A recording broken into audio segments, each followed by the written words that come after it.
Эгерде Ачык Акыйкат каналында биринчи жолу болсоңуз, каналга катталып, мага жакты деген белгини басып, ой пикири калтырууну унутпаңыз.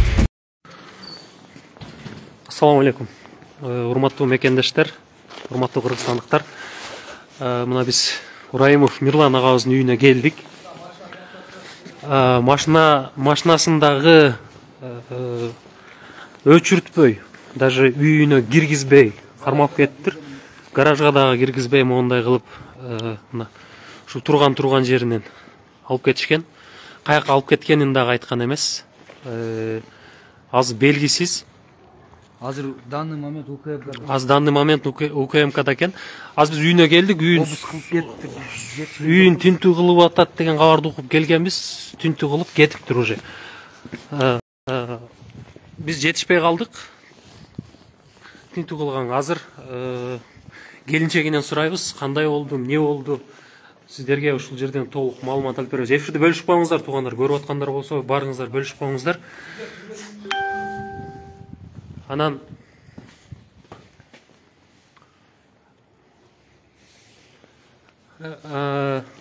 келинчеги да аябай катуу ооруп аткан болчу экен. Ага карабастан үйүнө киргизбей сырттан кармап, машинасында көргөздүм сиздерге. Кармап кеткен. Азыр жеңемин өзүнөн сурайбыз. Эмне болгон, кандай болгон? Жеңем өзү айтып берет бардыгын. Жеңе бир мүнөт карап коесуң. Ушундай туугандар. Биз эмне деген өлкөдө жашап атабыз билбейм. Бул жакшы көрүнүш эмес. Себеби Урайымов Мирлан эч качан мамлекеттик кызматта иштеген эмес. Коррупционер эмес. Болгону ошол кемпирабадты алып калууга чоң салым кошкон агаларыбыздын бири болчу. Менимче ошол үчүн алып кетти окшойт. Эгерде мыйзамдуу иштейбиз десе, УКМК, кыргыз бийлиги баары биринчи мыйзамдуу түрдө чакыруу берсе болмок.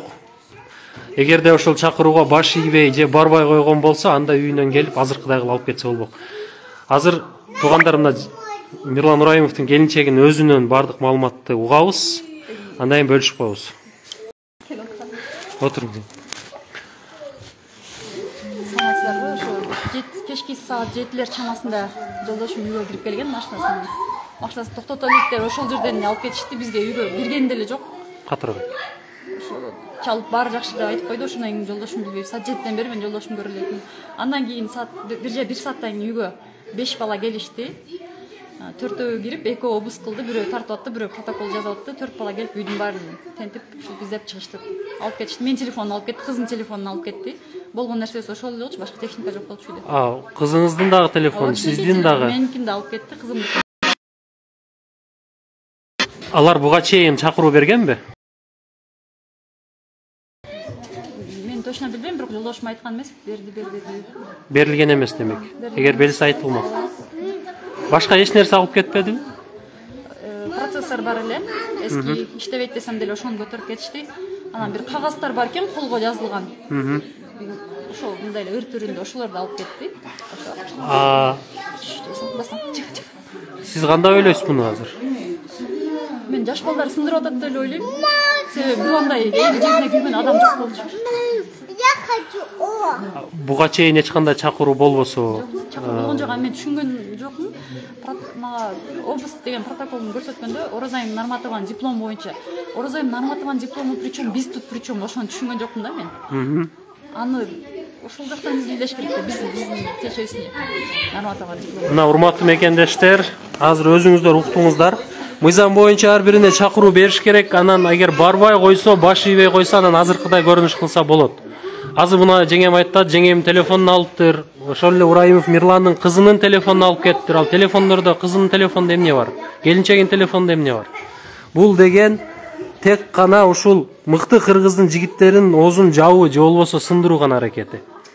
Жеңе, эмне дейт элеңиз сиз ушул азыркы кылып аткандарына кандай көз караштасыз? Мирлан акыркы негизи 5-6 жылдан бери Кыргызстан деп жүрөт. Негизи биздин көп мүмкүнчүлүктөр болгон, өзүнчө иштегенге көп нерсени отказ кылып, элин жерим деп күйгөн балдардын бири. мындай күйгөн балдар аз болуш керек эл жердин. Кызалат болбоң. Эгер булар ушундай мыйзамсыздык кылып аткан болсо, булар түбөлүктүү эмес чеңе. Мен аз бул балдардан сурадым, каякта, качан келет десем, белгисиз деген жок. Иштер жүргөндөн кийин эртең көрөсүзбү иш кылса деп жооп беришкен жок да. Биз да 3 саат издедик. Көмүскөдө да. 3 саат издедик. Каерде экенин таппай, акыры ошол республиканский УКМКда экенин билдик. Ага чейин бизге дагы айтпай, ар жакта билбейбиз деген гана жоопту алып аттык. Мына мекендештер, өзүңүздөр көрдүңүздөр азыр. Ушундай кыргыздын жигиттерин сындырууга аракет кылып атышат. Эгерде Ураимов Мирлан айтып келген болсо, буга чейин кыргыздын көйгөйүн айтып келди. Өзүнүн ичиндеги билгенин айтып келди. Ал эч качан мамлекеттик кызматта иштеген эмес, дагы бир жолу кайталап коеюн. Же болбосо бир жерден коррупциялык иш кылып, элдин ырыскысын жеген эмес. Ушундайында кыргыздын мыктылары бекем туралы. Ар бир кыргызмын деген жигиттин өзүнүн оюм бар. Өзүм кыргыз үчүн башымды саям деген ар бирибиздин башыбызга бул нерсе келиши мүмкүн.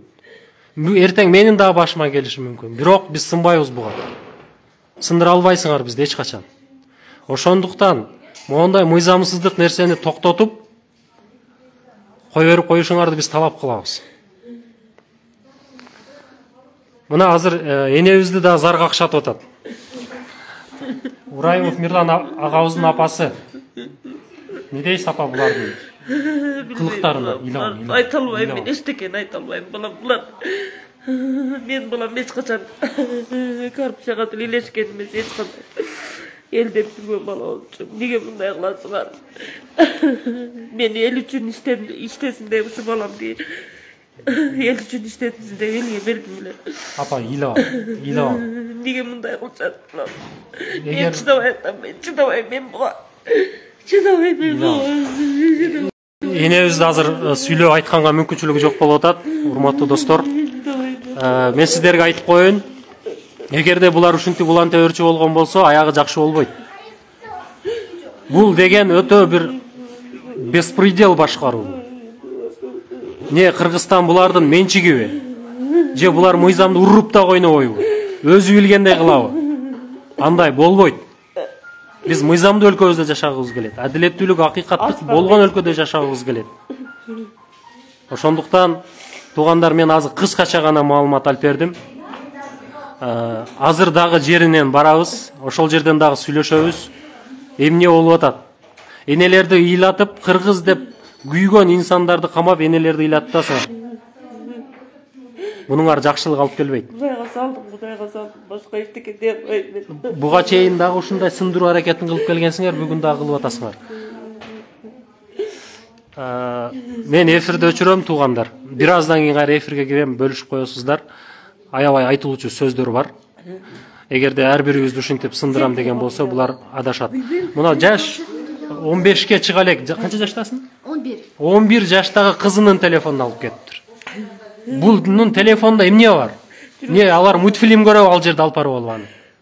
Же жанакындай детский играсы бар телефон, ошолорду ойнойбу? Не кылат алар? Ушулбу мамлекеттик деңгээлдеги бийик саясат жүргүзүп аткан адамдардын кылган иши? Ушулбу мамлекетти өнүктүрөм деген жолу? Ушулбу адилеттүүлүктү, мыйзамдуулукту орнотом деген жолу?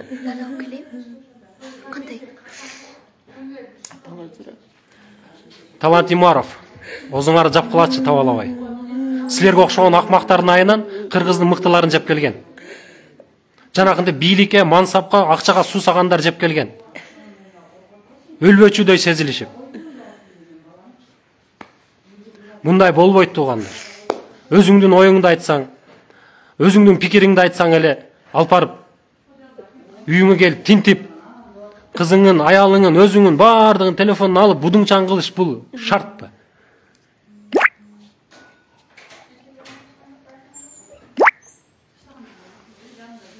Кылычбек Баймурзаев эч ким эч кандай ашыкчалык кылган жок. Өзүңөр дагы ашыкча болуп кеттиңер. Бийликте эч ким түбөлүктүү болгон эмес, айтып коеюн. Түбөлүктүү болбойт дагы. Бир ушуну так билем. Эч ким түбөлүктүү болбойт. Бүгүн табалагандар эртең табаганга келгенде кыйын болосуңар. Силер мыйзамдын тилинде сүйлөгүлө бүгүн дагы.